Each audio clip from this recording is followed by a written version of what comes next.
Is there anything you wanted to bring up before I started? Not particularly. There's obviously stuff's happened and stuff, but there's not really a whole lot that I've seen that's popped up. It's just Dodge. Yeah, so it's always the Mopar stuff. We should probably do a little click thing before we start, but Oh, yeah, go for it. Thank you. Correction I wanted to make.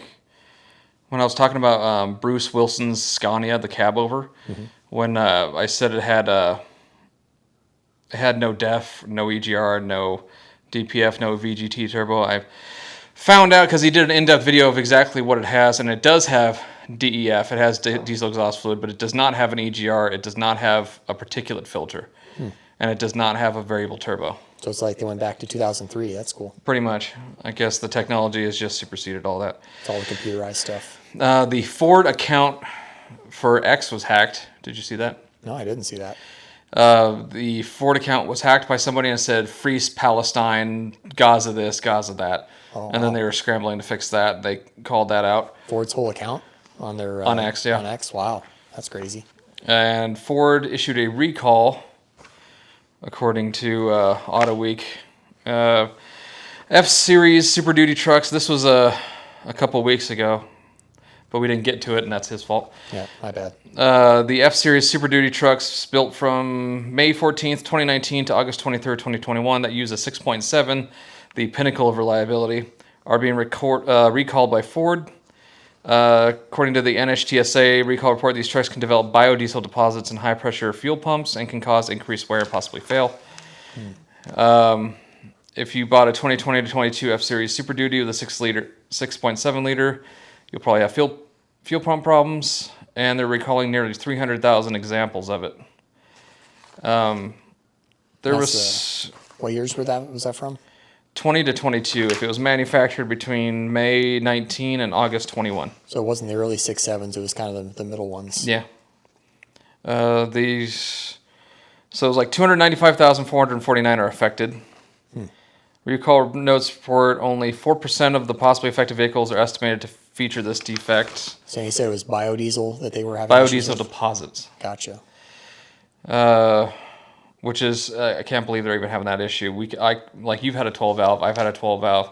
You can run almost like 70% motor oil, and it That's lasts. also, I mean, I can't really say it's different technology, but it's different technology. It's an old mechanical tractor engine versus a freaking technologically advanced diesel that's supposed to burn clean and everything. So it's And I think like the only rubber in the 12 valve fuel system is the like 6-inch line from the fuel pump to the hi hat. yeah, where you need the flexibility, but the whole system in that's completely more complicated. I wouldn't be surprised if those use some type of CP pump or something that's Yeah, it wouldn't surprise me either. versus a P pump, which is literally, talk about pinnacle of reliability, like you were saying. But I think those 6.7s are actually great motors compared to previous Ford engines in the diesel lines. Of course, everybody worships the 7.3. Me, myself included in that.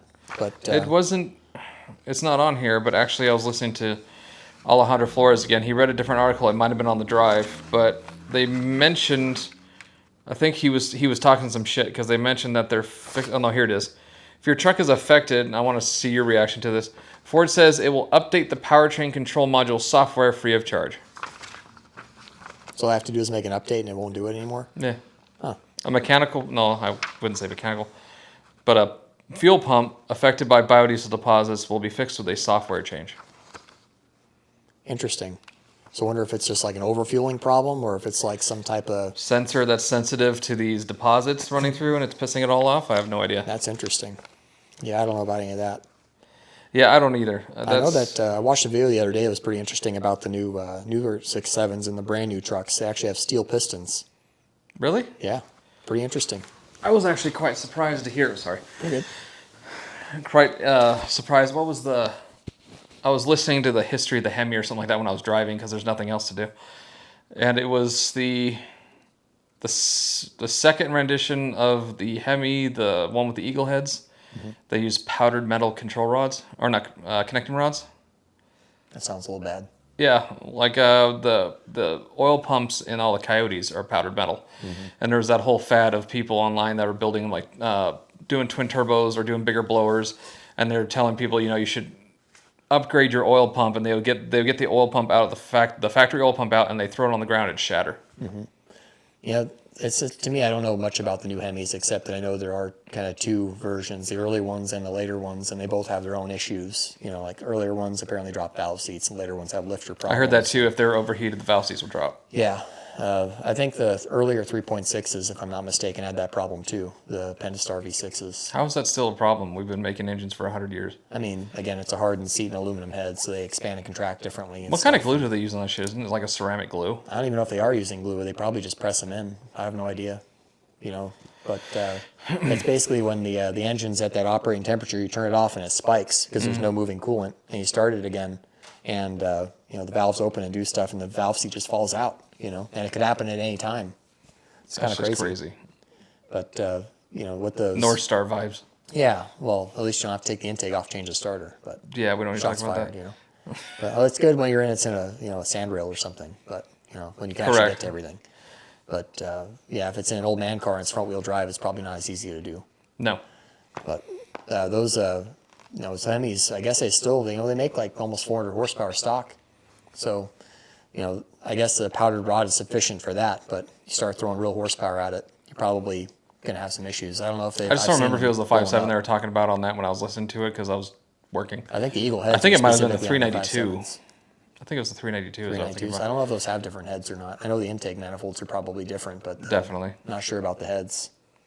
Well, the Stellantis CEO. I mean, this is about a month old thing, but we didn't bring it up. Carlos, the Stellantis CEO, quit. The killer of the Hemi, the one that all the Mopar enthusiasts really don't like. Yeah. Yeah. And I think we did touch on that a little bit. And we did. The other guy came back. I was going to print the article, but I didn't because it's old news, pretty much. But what I did notice is there's a lot of bullshit online right now talking shit about Carlos and praising Tim Kuniskis, and everybody's hoping Tim has something to do with the rest of Dodge, like with the Hellcat Chargers and all that stuff, and hoping he saves it. And already since he's been in there was a 35% price cut on certain vehicles and 60% on others. And I think we touched on this a little bit before. It makes me wonder how much their margins actually are. Like, how greedy have they been since the whole COVID shortages and all the other stuff, where they've still been controlling inventory enough to be able to charge these exorbitant prices? Yeah, not greedy enough to stop their dealers. Well, that's the other part of it, because there's from a whole doing $20,000 markups. That's where the dealer makes their money, but their base price still includes that 30% reduction. I'm sure. It's like. And I think I don't know if it was 35% or the 60% was off MSRP. Yeah, I'm wondering where they're finding those margins. I think they're just going to write it off. As a loss, you mean? Yeah. Yeah. And get rid of the things they can't move. I mean, I guess if it's a big enough conglomerate that maybe they have a cushion where they can borrow from somewhere else to make up for other places or something. Well, it's like the dealer I bought my Mustang from originally. Like, they offered to pay way more for my Civic than anybody else would. And the owner was right there and signing off on it. And he was really nice. And I was like, just how are you doing that exactly? It's just like a pool of money the dealer makes. He's like, you just put the losses into this. I'll write off some of that. It's like, it doesn't matter. Mm-hmm. He's like, I'll make it up somewhere else. Don't worry about it. Well, when you share, you're like the second or third largest car manufacturer in the world as a conglomerate. You probably have some money where you can float from one area to the other. At least you have that. Mm-hmm. When Chrysler was its own thing and struggling financially, they didn't have that, No. So thankfully they did acquire AMC in the late 80s, and they were able to get the Jeep brand from that, and that probably provides some form of income because they're iconic.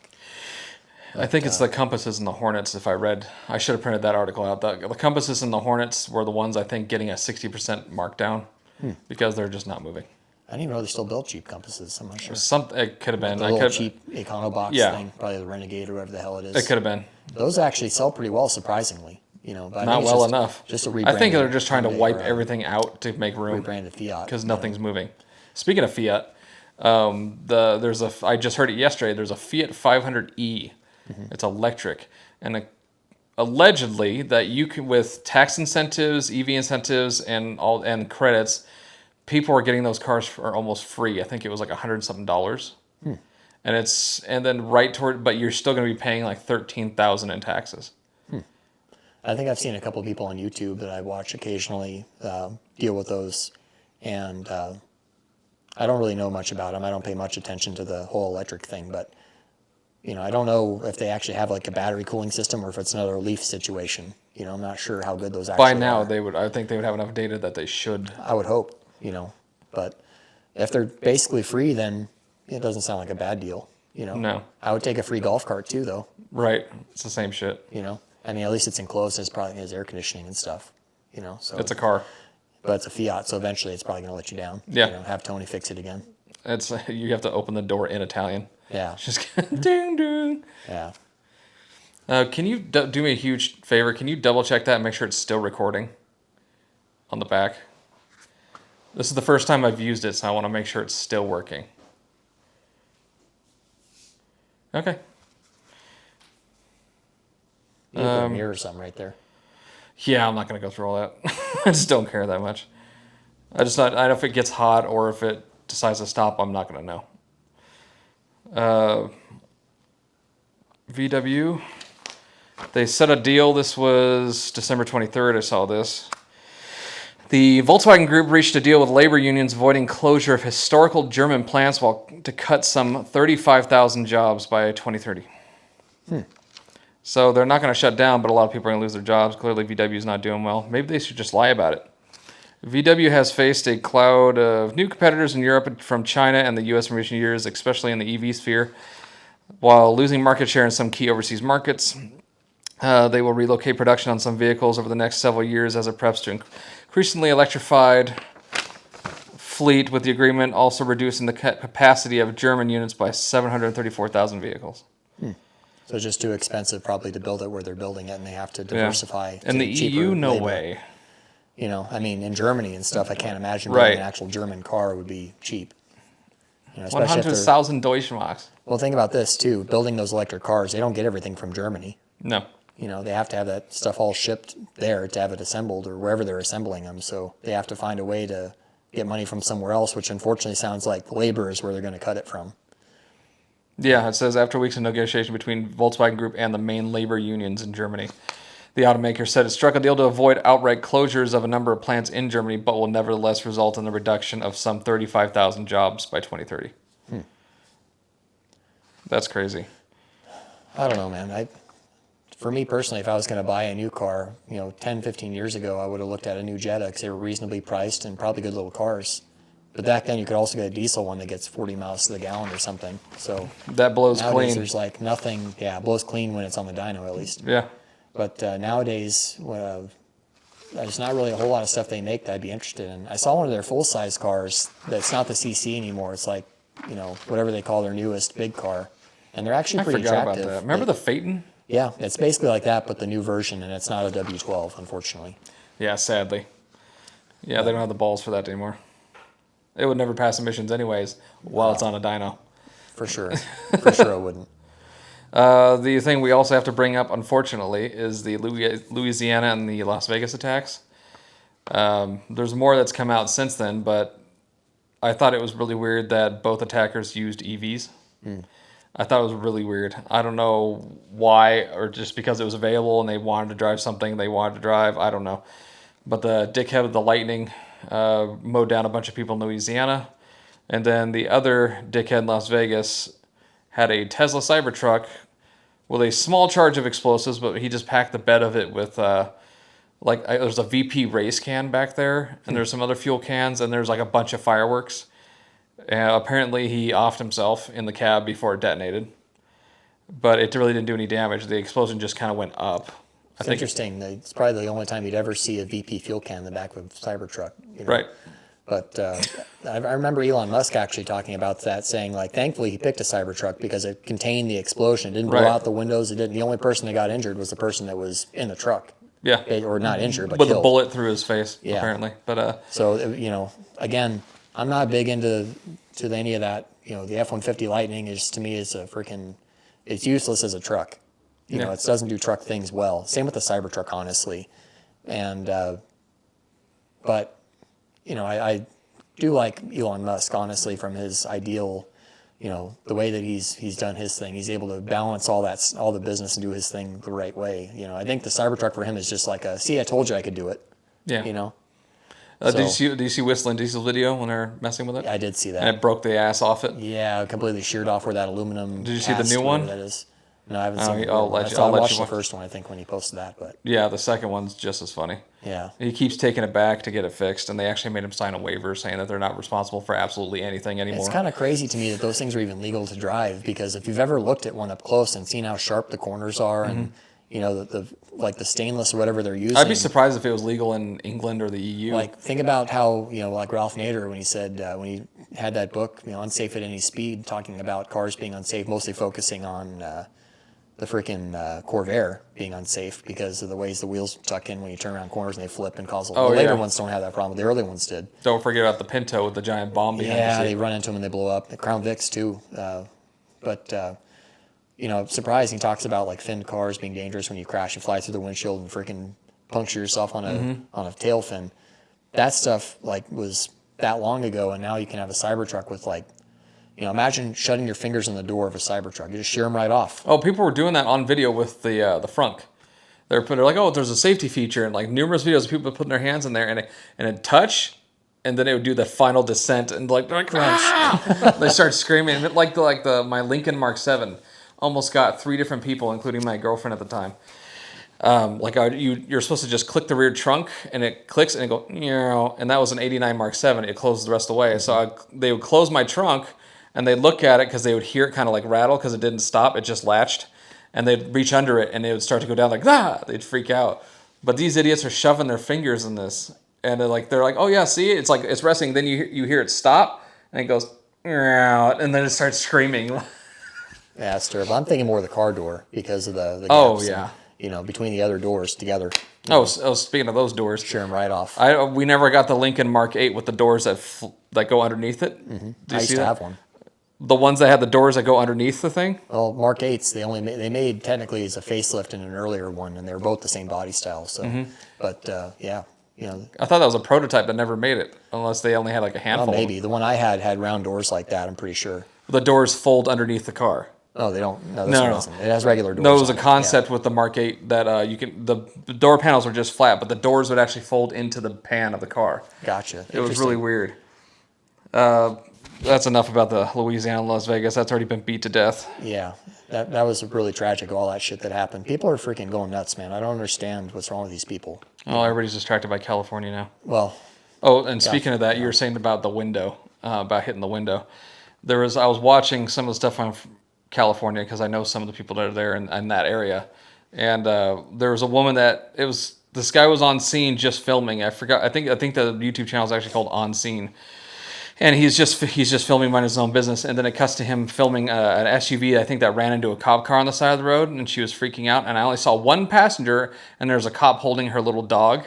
But if you look on the passenger side of the vehicle, the windshield has this oval imprint, like somebody's face hit it, but it's oval shaped. I'm like, I think that was the dog. It was in the passenger seat and then flew into the window. I don't know. Poor puppy, man. It's one of those dark situations that you just kind of have to laugh at. Like the dog got catapulted into the windshield. Because that wasn't head shaped. That was puppy shaped. Yeah, that's fault of the owner, of course, not securely fastening their animals, but. Hopefully the dog's okay. Dogs are just like children. They're just made of rubber and magic. Yeah. You just throw them against the wall or something like that. What's up? Yeah, well, if you're lucky. Yeah, if you're lucky. Timmy, you're not moving. Car dealerships. There was another point that I saw Alejandro making is, are car dealerships even necessary anymore? I don't know. Direct to consumer sounds interesting, honestly. Because the dealer, you lose a lot of jobs, but then dealers would start shutting down because they're dependent on that income. But there are a bunch of they would crooks. just What be do you service expect? centers. The ones that are charging these crazy markups need a wake up call. Honestly. Yeah. Oh, that's what I should have written know? down too. But we'll get back to that real quick. But I guess they're not. I forgot who it was. It was the Stellantis CEO was getting sick of all these dealerships bullshit, and he's going to start pulling their franchises. And he's already done it with a few of them. So Good.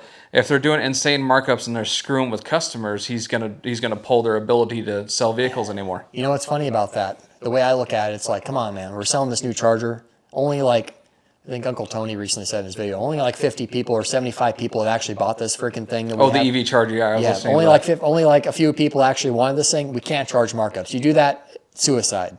Don't do Yeah. it anymore, or I will close you down. That's, Yeah. You know, we don't have a choice. You can't do it anymore. Nope. You know, you're going to charge markups on these cars because you think people are going to want them. You're going to go bankrupt. Don't do that.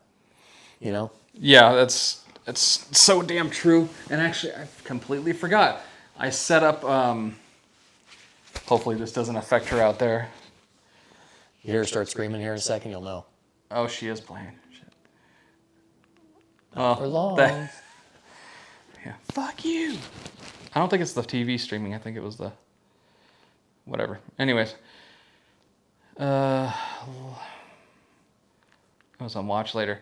I found an example of this shit. This guy did it.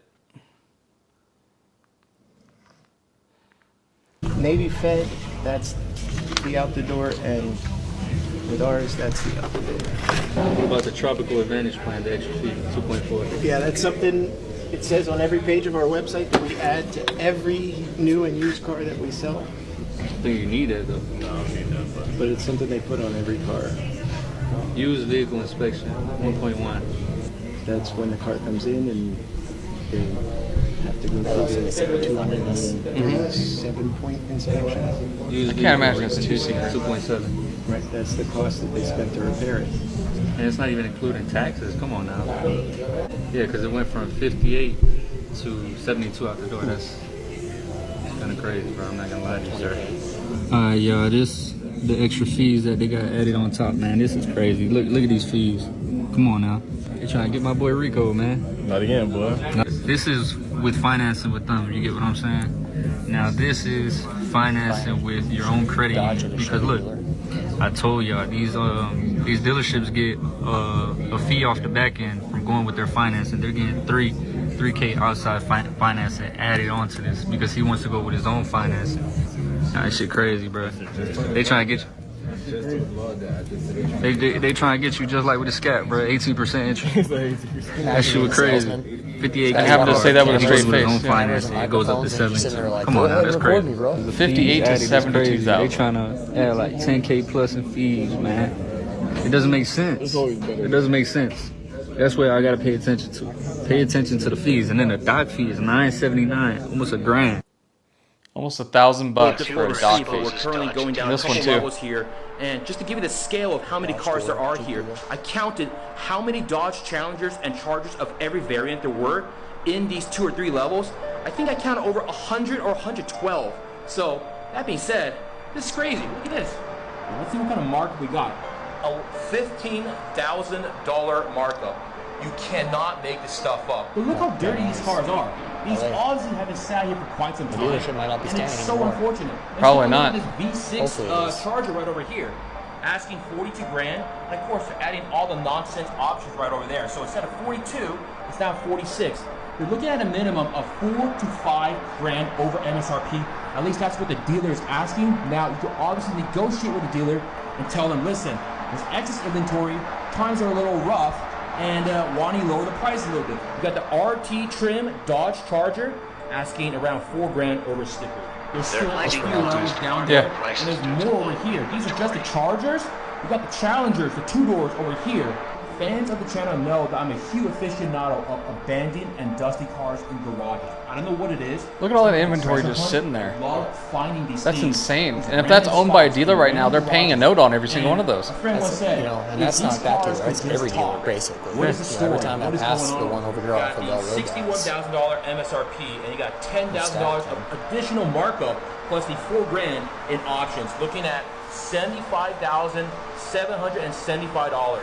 $14,000 markup shit. MSRP. That's bananas, dude. Get out of here. Check this out. There's so many cars just collecting dust. $15,000. They're still trying to sell cars like it's COVID or something. Right. Like, we don't need your shit. We're not going to pay your fucking markups. I mean, at the end of the day, it's almost self-regulating though, because people just aren't going to buy them. Yeah, and the You know, dealers are going to go They're under. going to have to do something. And then Tim Kaniskis comes in, puts his dick on the table and says, this is what we're going to do. Hey, remember me? And Remember how I made things actually work? Yeah, Start I gave you the listening. platter of everything you need and you shit on it. Yep. You took the platter, you put it in the corner, and you shit on the platter. And brought it back. And started to Exactly. serve it. Yeah. Just horrible. So I mean, his price cuts are probably the only thing that's going to really help. But it sucks when somebody like that knows how to sell and make things that people want but he still has to answer to Stellantis. That's what sucks. He's not the boss. Yeah. You know. He's the boss of Ram, but he still has a boss above him. So technically he's not the boss of Ram, because Yeah. if they say we're going to push the electric Ram and he has to do it. Yeah, your favorite Ram Charger? Yeah, I don't know about any of that. I don't, if it didn't work with the Lightning, why the hell would it work with the Dodge, Yeah, it won't. There's something about a Scout. Yeah, actually. I think that's actually, remember, owned by Volkswagen as the parent company or something. Really? I'm pretty sure that that's what I heard. I didn't look too much into it, but International was obviously the one that originally had the Scout. It was like their little predecessor to what the Ford Bronco became, because Ford saw that and they're like, And if you look at the early Bronco and the early Scouts, they look pretty similar, honestly. Of course, Ford probably did it better, because interchangeability and parts availability. But personally, I like the Scouts. One of our friends had a little, I think it was a 62 or 63 International Scout that had that little 4-cylinder in it, which is literally half of a V8. You open the hood and it's literally like an International 304, but cut in half. And it was a great little truck, man. And they're pretty cool. They're the last of the cool, affordable little vintage 4x4s that you could get. Now they're getting expensive, like everything else. Yeah. But it's cool that they're reimagining it. Of course, the new one's kind of, I think, looks more like a Scout 2, which is the later ones that are bigger, like a Blazer. Yeah. Other than that, I don't know a lot about them. I've never seen one in person. I don't know if they're out and about yet or not. I just heard mentions of it, because I know that small SUV trend is starting to happen again because of the Bronco. Yeah, well, they don't have to do the fuel efficiency weaving and dodging because of the EPA standards of small vehicles. So if you have a small EV, it doesn't have to comply with those rules, which is cool, I guess, for that reason. But it'd be cooler if the EPA would chill out and let us build small cars and, have with small 427s. Yeah, or whatever. Nowadays, of course, with the technology and stuff, you could probably make it as efficient as possible. It's probably it's able to do it. Just again, how many people would buy the one with the big motor in it? It's not profitable. No, that's what, some people were hoping they would put a Coyote in the Broncos, and that's not going to happen. No, not while Tim Farley is in charge of Ford. It's cool though. They put the 392 in the Wrangler. Yeah, and it blows up. I mean, it's a cool theory. Yeah. What was is the EV charger? I heard more about the they keep having problems with the car bricking itself. And the handful of people that got them, one YouTuber made it 15 minutes away and it bricked. Yeah, I think Uncle Tony had talked about that in his latest video, and he's like, all right, I'm done talking about this thing, unless more happens, and more happens, so he brought out another video. Yeah. And apparently there's a ton of them that are produced, and they're sitting in the lots, but they're all bricked. Yeah, and you have to do it individually. Yeah. And each one has to be individually unlocked, and then it gets shipped to the dealer. And then the person picks it up, the one of the whatever 75 or 45 people or whatever it was, picks it up, tries to take it home, and it bricks itself again. Yep. So how'd the ones work on the press for the PR event over here? They didn't drive more than 15 minutes, probably. Oh, they drove them far. They drove them from there to South Mountain. I don't know. Maybe they had to, it's probably another software update.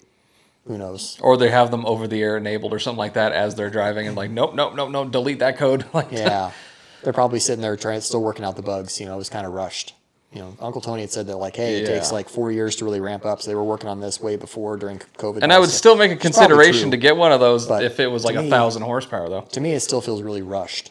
Oh, it's extremely rushed. Everything was. The previous time, to me, like when they came out the LX platform, it's pretty interesting. I watch a lot of Steve Mignante, and he talks about, he remembers that when they were testing, they're going from the LH platform, which was the front wheel drive Chrysler cars, the Cloud cars and stuff. And they were transitioning over to doing the LX cars. Well, they had an LH car that they extended and made it longer and had 5.7 Hemis in them to test them out before the LX platform came out. That'd be awesome. They had dual exhaust, and you could tell there was something that was different about them. He remembers them driving around.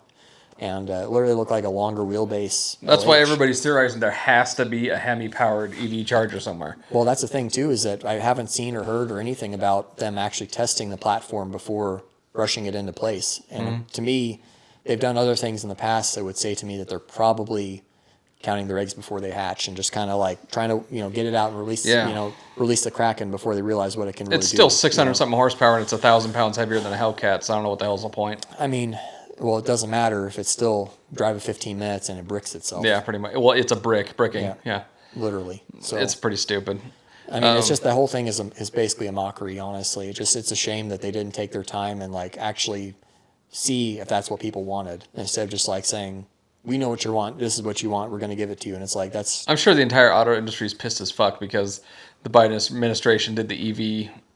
What was it? The EV. EV push, you can't Yeah, they sell said you gas have in to a have car this year or by whatever. this year. So everybody just started researching everything. Now that's going to get dropped, and everybody's going to be like, oh shit, now we can do whatever we want again. I mean, hopefully, I like having choices. I don't like being forced into a corner, when it comes to what I'm spending my money on and how I'm living my life, and that's more government control and all that stuff usually leads that direction. You will do what you're told and be happy. Yeah, and you will not own anything and be happy. Yeah. You're going to have a subscription to your car. And if you don't pay that subscription, your heated seats, you will not be able to get to work. Yep. That's basically what it's going to be like. Oh, don't charge your car tonight because we're having rolling brownouts, by the way. Exactly. So everybody's going to have to work from home in their little cell. Well, nobody's charging cars anytime soon in LA. Well, maybe when they build back, they'll have more charging stations. Who knows? Are they going to build back and better? It'll all look like Soviet housing. Just watch, Soviet house. And literally, it'll all be grouped, little tiny houses right next to each other, no backyard, shared driveways. It'll all be $1 million a piece. Was a Family Guy? We're going to watch the favorite Russian cartoon, Shoe and Shoelace. Mm-hmm. It's literally going to be like that. Think of it. All the historic stuff that California came from, the great times of the '60s, and all this cool car culture and everything that came from there. That's exactly where my parents grew up. All that stuff that's being lost basically now in the popular areas are going to come back and build back, but they're going to build back based on today, which is today California is not a good place. And it's so shitty. Like, I'm not gonna get too off on tangent with it, but the news coverage of it, there's like they keep referring to these areas as wealthy. It's like it's not all wealthy. Yeah, most of it is, but what does it matter? It's still people's homes. Well, that's like my favorite actor is Mel Gibson lost his house while he was doing Joe Rogan. At that time, his house was on fire. He knew it was in the neighborhood coming his direction. Yeah. I watched that too. So while he was doing it, his house was actively burning down. Anthony Hopkins, one of my favorite actors, lost his house. And it's like, yeah, they're insured and they've done well with their lives. But the only thing that bums me out is I know they have a lot of memorabilia and stuff in their houses. Stuff that's irreplaceable. Yeah. Books that are from the 1600s, Mel Gibson was saying. I heard that. Yeah, it's crazy. Somebody I just saw the other day, they were talking about the houses being burned down. They, what's his name? Tom Hanks' house survived. Everybody around him burned, but his house is still there. I saw those neighborhoods. A lot of them were flat, like a nuke went off. And there's like 3 or 4 different houses just standing unscathed. You're like, how'd that happen? It's the way that fire works. It's really interesting. Yeah. It blows in certain directions. And some people were hiring private firefighters to put sprinkler heads over their houses. Yeah, they were actually paying him. There was one guy that offered a bribe or something to save his house. He was trying to pay firemen to just protect his house. Mm-hmm. It's like... Yeah, some people are hiring private firefighters apparently.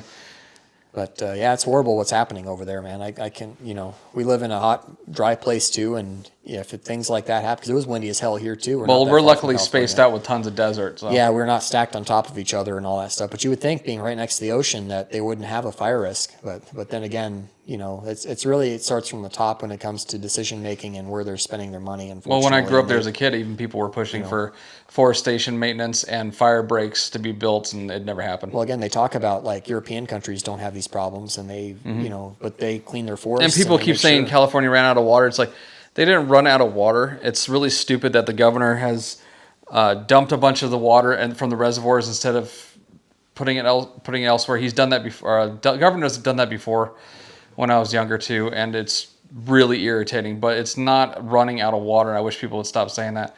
But the infrastructure of all the water flow and the water pressure is not made for thousands of firefighters at the same time to be fighting fires in a small area. It's overwhelmed, and that's it's like turn all the faucets on in your house and see what happens. That's the what's way happening. It looks like to me, though, is that it's a dry area anyways, just because of the way that they are using their water. If they actually had plenty, everything would be green enough that it wouldn't be that flammable. Yeah, that's the problem.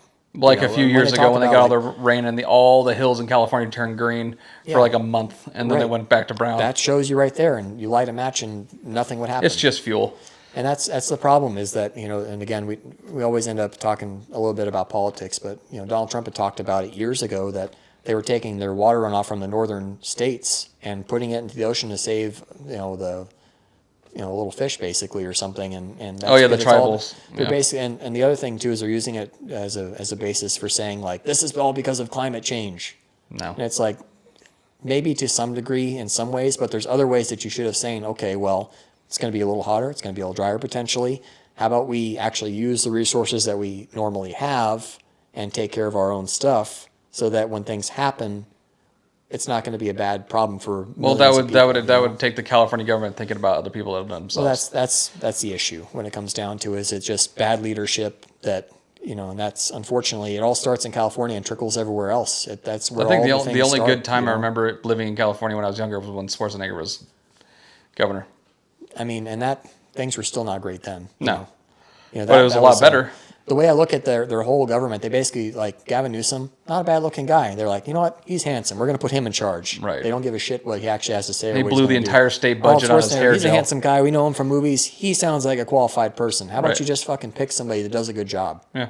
They could have a fucking big old wart on the Schwarzenegger end did of their all right. nose and be ugly as shit. He would have done Pick somebody that does a good job. Schwarzenegger would have done better if it wasn't for the bureaucrats, because he mentioned it in his. Did you see his Netflix? I think technically he's Republican, isn't he? He ran Republican, yeah. Which is crazy for California. Yep, but he did it. He's a And movie did you star, see his thing on Netflix? Because he talks about it.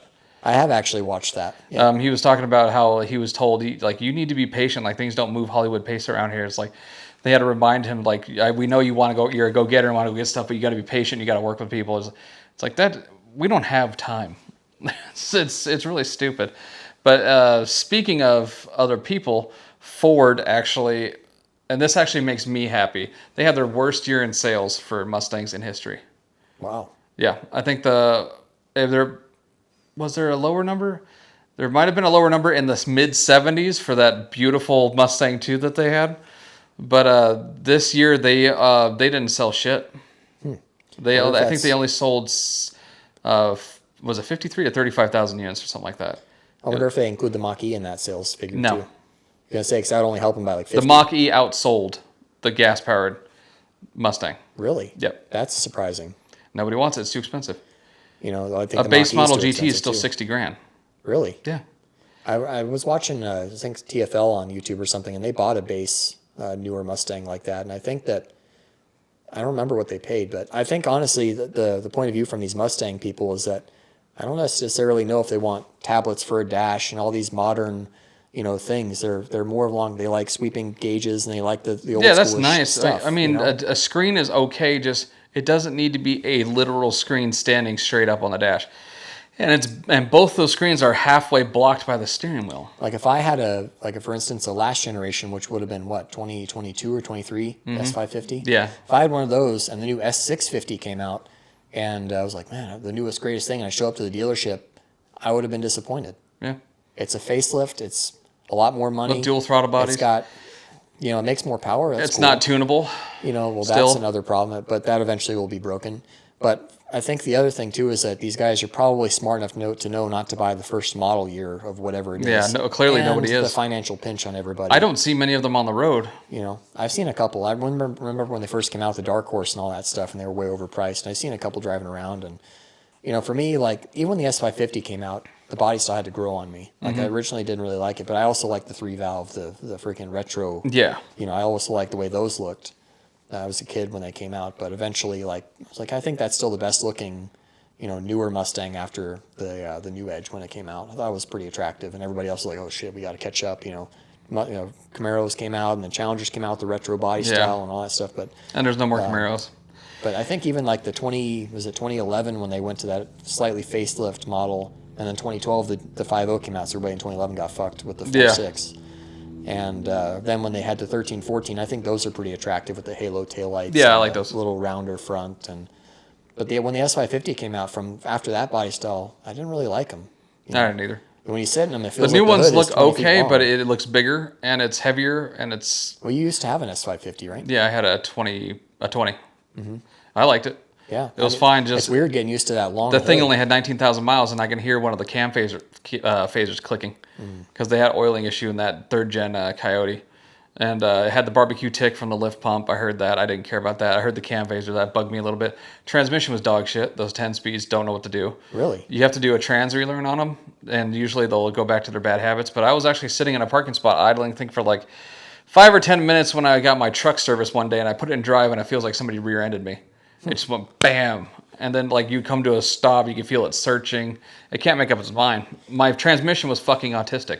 Dude, I have a love-hate with automatics. When automatics work great, they're awesome. Yeah. But you would think, after having automatic transmissions since the 1950s, that we'd figure our shit out. You know, No, now they you got keep adding 10 more speeds. gears. You know, that's the most frustrating thing about automatics to me is automatics that are not smart enough to know what gear they're supposed to be in. Right, like hers You is have one fine on job, her you Camaro, know? her 8-speed, the 8L AL90 or something like that. The one that's has a class action going against Chevy, like everything else, like the class action they had for their multi displacement for the pickup trucks. That That's why was they- probably deserved. Yeah, they don't have that whole on the situation. pickups anymore because of that. And what was the other thing? I think it's the 8HP or AHP, the 8-speed transmission on the Dodges. Apparently, those are really good and being swapped into tons of shit. That's like the 60s again when Yeah. everybody's putting 8, 33, 4 speeds and all the Yeah, or cars, like 'cause the- top loaders would blow up and Like the Muntzies weren't good for BMW, that or Toyota, whatever. Nissan 8-speeds that they're doing. I think it's called the ZF transmission or whatever. Mm-hmm. That one's another popular one. But for some reason, the 10 speeds, I don't know why they had to go 10. 8 was fine with everything. It could have just gone 8 across the board. But like even the 10 speed in the pickup is just annoying. You can feel it sometimes. It doesn't know what it's doing. It's just too much shit. And you can't put performance through the first gear of a 10 speed anyways. It'll shred it. Yeah, I think that's just the balance that they have to find. Eventually, they find the limit, and then they go past it, and they're like, okay, that was the limit, and then they go back. Maybe, Yeah. You know, who knows? I don't get it. I heard it's better in the Mustangs, but whatever. But Chevy's not even doing anything that interesting at all. Their Blazer sucks. All their vehicles suck. Their trucks are fine, I guess. I think the C8, like the Z06. ZR1 and Z06 are kind of cool. Yeah, the Z06 is all right. The ZR1's Way coming out. It's overpriced, going to be you know. way unobtainium. It's going to be over 200 grand. May as well be a Ferrari at that point. Yeah, which it's is going to be what like it's supposed to be 240 anyways. grand or something like that. Yeah, that's ridiculous. But it's 1,000 horsepower, so I still take a C6 Z06. Those are pretty sweet. I don't Or know. If, C6, I don't know if Ford will have the ZR1. balls to do anything about it. If they're going to like a twin turbo Coyote GT, I mean, they got that Mustang you were talking about that was way overpriced. It wasn't even built by them or whatever. Code Red. No, the GTD or whatever it is. Oh yeah, that was built by Multimatic. That's a track car. They had a Code Red built by, not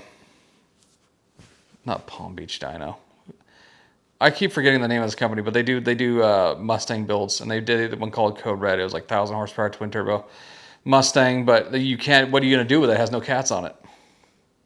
Race only. Yeah, exactly. So you can't do anything about Sell that it in either. Mexico. I don't know what the hell everybody's thinking. Dodge only had their shit together with the Hellcat, the Demon. I mean, even the Scat Pack's kind of awesome because you can get a bigger V8. And then they stopped doing all Well, it's that cool too because they came like if you bought a Demon, it came with a crate and with all the extra stuff. with Yeah. all the extra stuff, the extra computer. You had to run it on race gas, get all the extra horsepower. intake, the drag pack. You got everything. And it cost They gave you the $1. red key, and then Yeah. yeah. Well, you get one seat. You want to buy the rest interior, it's like $1. Yeah. You know, it's like that's cool shit. You know, why didn't they see that and go, man, they're really doing well with this? Why don't we? It's like as kids, we used to get excited with the Matchbox car that came with the extra stuff. yeah, Why don't you just do that? You could day two like a '67 Camaro came with like little Kraggers and like all And the see, cool if Dodge stuff. was doing that with all their Chargers and Challengers, that would make sense why the markups were so high. Yeah, you know, it's just interesting to see the manufacturers like. I guess from our point of view, it's different. We're looking from the down up. They're looking from the top down, so they don't see what we see. Well, it's a board of directors, So- and they're completely separated from how cars really work on the I street. don't really even know how much money they made off of selling Demons. Probably a small much. margin versus what they were selling in Jeeps and stuff. Where they Well, even their like when they did that expo and they brought it out by helicopter and dropped it off on the racetrack, like cool show, and then And that car did a wheelie on stage it ran and all a stuff, fake and- time Yeah. on the boards. Like we don't care, just give us the car. We don't care about your numbers. It's like how many 170s did they make? Was it 170? I wasn't paying attention. The Those are way whatever out of my limited reach. number it was with the limited number of how expensive it was. It's like, do you really are you really going to put that much into a production budget to show off fake numbers and fake all? Just give us the car and go away. It's like it'll take care of itself. It doesn't need you. I mean, I guess, you know, showing people like, hey, this is it and this is why it's so awesome is cool. Because if you just release it and it's a silent release, nobody knows what it is, and then they have to take a loss. Right. So it's important to have that balance of like, check out how cool this thing is, but don't do stupid stuff also. Right. You know? It'll pull wheelies. Yeah. Like it was brought up by Demonology one time when he was talking about when he got his Demon, and he kind of got dicked because and he had problems reaching out to Dodge and getting the issue fixed. He's like, when I'm launching this car, it's not pulling the wheels and it's not running the time it's supposed to run. And nobody could really help him within Dodge until an engineer called him and said, I think I know what the issue is. It's like, what do you see when you start the car with the boot screen? He says, Hellcat. And he's like, yeah, you got the wrong software in it. So apparently there was a small portion of Demons that got flashed with Hellcat software, not the Demon software. So it didn't know how to use the active suspension and anything else. Interesting. So while he was told by Dodge, like, we don't know what the problem is, or it must have been something you did, they even voided his warranty because they wouldn't honor his warranty. I don't know if when he broke his diff or something like that, something happened. But he had slightly different sized tires on his car, and they voided it. Wow. Because of that. Because he changed his tires out because he didn't want to run around the Demon tires that he had all the time. Put something else on there. And so when they came out and inspected it for a differential noise or something like that, they said they wouldn't honor it. But he had to argue tooth and nail for the software. That they haven't even had a warranty in the first place is pretty impressive. Yeah. You know, selling a car that, you know, like the 170, With I a think is billet like 1,000 differential in it. horsepower or something. Yeah. So, like, how are they even able to honor a warranty in the first place on a race car? Right. So, especially for the And people they encourage that, you to know, beat on it. Like for me, if I ever bought anything like that, which probably wouldn't happen because it's not really my style anyways. I No. like old stuff, but If I was a millionaire, sure, I'd definitely collect it. yeah, but you know, I drive that thing in the grocery store and baby it, you know, and keep it nice, keep it in Mm-hmm. the garage, take it to car shows, you know, once in a while, like, you know, clean the carbon out of it, getting on the freeway maybe, but Wait for it to get within stolen. limits, if it was in the garage, hopefully it wouldn't, but you know, that's why we have our Second Amendment rights. You know? Yeah. Let's not piss off YouTube that much. Yeah, I keep seeing the memes about that too. It was what's his name? The older guy that used to do a TV show, Mr. Rogers.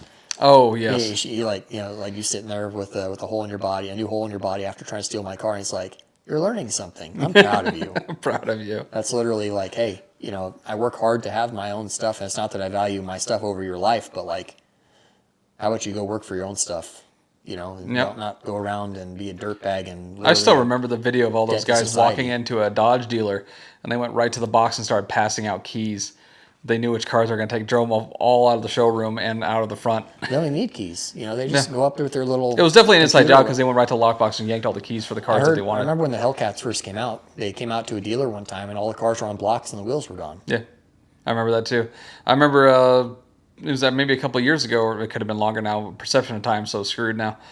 But they went directly to, it was either the Ford or a Dodge storage yard outside the manufacturing plant, and they stole them right from there. Yeah, I mean, I guess if you want to go to the source or something, but It's like now if I want to buy like I was looking at cars and I saw a 300C that had a Hellcat swap in it. I'm like, it's a 90% certainty that's a stolen engine sitting in that thing. yeah, and that's the hard thing is that if you do want to do it the right way, you have to go to Chrysler and buy a crate engine. Yeah. Buy a Elephant while you're at it. Why It not? was like 20 grand. Yeah, well, I don't know. They're expensive, but honestly worth it. I don't know. You could probably build a 3G Hemi yourself and make similar power for Yeah. less. Might as well. And it at wouldn't that be point. stolen. You No. buy a freaking 5.7 and start with that and work your way up. I would just have above head switches and have a fuse for every switch. Yeah, keep it as simple as possible. Make it to where it's literally like a Holly computer or something that's not where you can't just steal it easily. But put a carburetor on it and a stick shift, and you know, make it to where you have to choke it to start it, and they will never be able to get out of the driveway. No. Of course, Like, we live I don't in a know hot where. climate, so I don't know how car dealers are going to survive anymore because you got Dodge doing all these markup shit and they're getting their franchises pulled. They're liquidating with 60%, 35% markdowns from MSRP on some of their models. And then you got Ford way underperforming with their Mustang because they're realizing I don't even think they needed a wake-up call. I don't know what the hell they expected.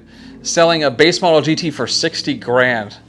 It's just idiotic, and Chevy's just not doing shit. Who I'm cares surprised about it's that that? expensive. Usually Mustang GTs, the base ones with the cloth interior, and like they don't roll up. This is windows GTs. anymore. Like the EcoBoost, I think was like 40 something. I think the base GT should be around the high 30s, hot maybe low 40s. Yeah, it should be. That's where it should be. It's far from it. That's crazy. I wonder if that's a markup or if that's just like base price. I think I built one online, and it ended up being like it was just a basic GT with maybe like a trim package or something like that, and it was in the 50s.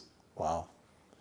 That's, you know, and today's money is different than yesterday's money, so that's a hard thing too. The problem is we still have yesterday's money. We haven't caught up to today's money when it comes to spending and the way the whole world's Well, adjusted. today's money's fake. It's just printed. Well, that's the other problem too, is that the money in our pocket from yesterday is worth way less than it used to be, you know? So that the adjustment hasn't happened there yet. The manufacturers are still, you know, greedy, and that's why they're probably not able to sell as much too, is that we have yesterday's money in our pockets, you know, so we can't spend today's money on stuff.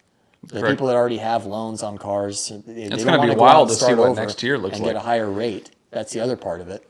So unless you have the money to just drop on it, which everybody basically spent that already from what I can tell. Everything's so expensive. And It's things going to are be a going for wild them. year for It's going to be cars. interesting. We're getting closer to the 20th to see how much stuff starts changing. It's going to change pretty hard. I'm just seeing so much rhetoric that is anti-blue right now.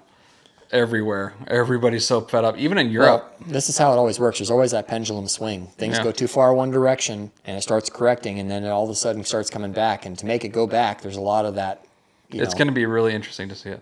I can't wait We all because have to I sell want in to the see middle. how That's where most the people are. automotive industry completely changes.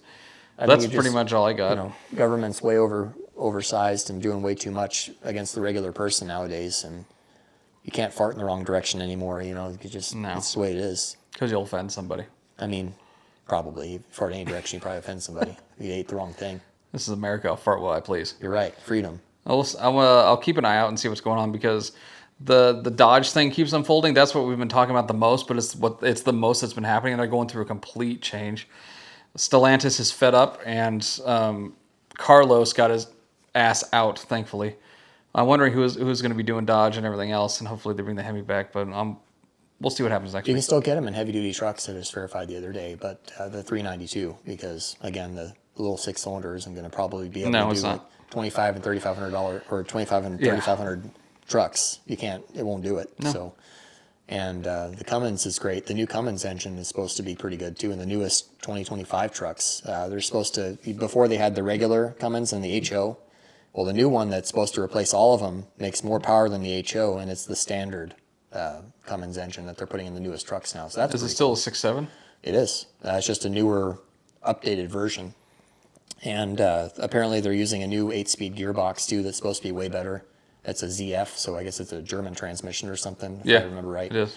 And of course, they're going to be way too expensive. Yep. Like everything else. But 8 gears with diesel torque. That's I'm gonna just be glad that they're still continuing their thing after the whole Cummins Dieselgate situation, where they got sued for billions of dollars and for Ram trucks not doing the right, emissions or whatever. So I'm just glad that they're still doing that.